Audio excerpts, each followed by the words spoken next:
দর্শক, আজকে ইসরায়েলের আরো একটি নারকীয় ঘটনার সাক্ষী হলো পুরো পৃথিবী।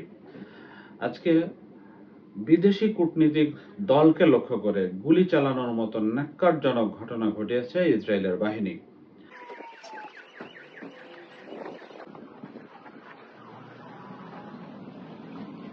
ফিলিস্তিনের দুটি অংশ, একটি গাজা আর একটি হচ্ছে অধিকৃত ফিলিস্তিন। সে অধিকৃত ফিলিস্তিন অকুপাইড প্যালেস্টাইনের একটি শহর জেনিন, সেখানে পরিদর্শনে গিয়েছিলেন ইউরোপীয় এবং আরব দেশগুলোর একটি কূটনীতিক প্রতিনিধি দল। তো এই কূটনীতিক প্রতিনিধি দলকে লক্ষ্য করেই মূলত গুলি চালানোর ঘটনাটি ঘটেছে।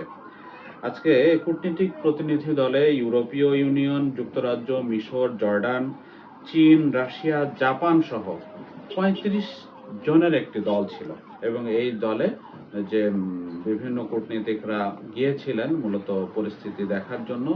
আপনারা জানেন যে গাজায় যুদ্ধ চলছে, যুদ্ধের নামে গণহত্যা চলছে, এথনিক ক্লিনজিং চলছে।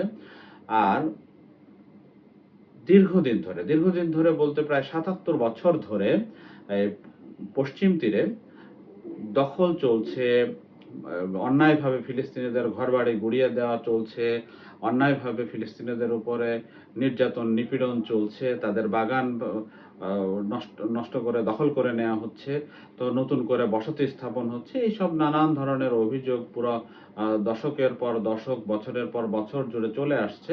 তো এই কূটনীতিক দল মূলত পরিস্থিতি পর্যবেক্ষণে গিয়েছিলেন। তো ঠিক পরিস্থিতি পর্যবেক্ষণে যাওয়ার ফলেই তাদেরকে লক্ষ্য করে গুলি চালায় ইসরায়েলি সেনাবাহিনী। যদিও ইসরায়েলের পক্ষ থেকে পরে বলা হয়েছে যে তাদের যাওয়ার কথা নয়, এমন জায়গাতে তাদের উপস্থিতি ছিল, এই কারণে সতর্কতামূলক গুলি চালিয়েছে এই ইসরায়েলের সেনাবাহিনী। এই ঘটনার বিষয়ে তাদের বক্তব্য হচ্ছে অনুমোদিত রুট থেকে তারা সরে গিয়েছিল, যার ফলে ইসরায়েলি সৈন্যরা সতর্কতামূলকভাবে গুলিটা চালায়। তো অনুমোদিত রুট থেকে সরে যাওয়া এর অর্থ হলো যে এই কূটনৈতিক দল তারা এমন কোনো ব্যাপারে কৌতূহলী হয়েছিল বা এমন কোনো বিষয়ে দেখার ক্ষেত্রে আগ্রহ পোষণ করেছিল যেটা মানে ইসরায়েলের অনুমোদিত যে দেখানোর জায়গাগুলোর বাইরে ছিল বা দেখানোর বিষয়গুলোর বাইরে ছিল। তো এইটা সহজেই অনুমেয় যে এই ন্যাক্কারজনক ঘটনাটা ইসরায়েল কেন ঘটালো। কারণ এমন কিছু প্রসঙ্গ হয়তো পৃথিবীবাসীর সামনে উন্মুক্ত হয়ে যেত যেটা হয়তো আদতে ইসরায়েল প্রকাশ করতে চায় না। তো এই ঘটনার পরে একটা কূটনৈতিক পদক্ষেপ আমরা দেখেছি বিশ্বজুড়ে, আন্তর্জাতিক মহলে বেশ নিন্দার ঝড় চলছে। তো এই নিন্দার ঝড়ের মধ্যে বেশ শক্ত পদক্ষেপ নিয়েছে ইতালি ও ফ্রান্স।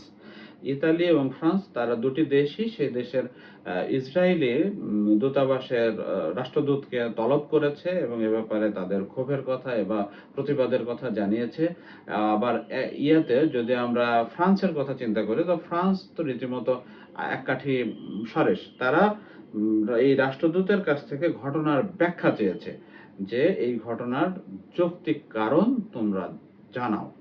আর ইতালি ইতালি এই ঘটনাকে কেন্দ্র করে কূটনৈতিক মহলে যে প্রতিবাদ জানানোর সুযোগ আছে সেটি প্রতিবাদ জানিয়েছে। তো এই ঘটনাটা পুরো পৃথিবীতেই বিশেষ করে আন্তর্জাতিক সম্পর্কের ক্ষেত্রে একটি দারুণ নিন্দার ঝড় তুলে দিয়েছে।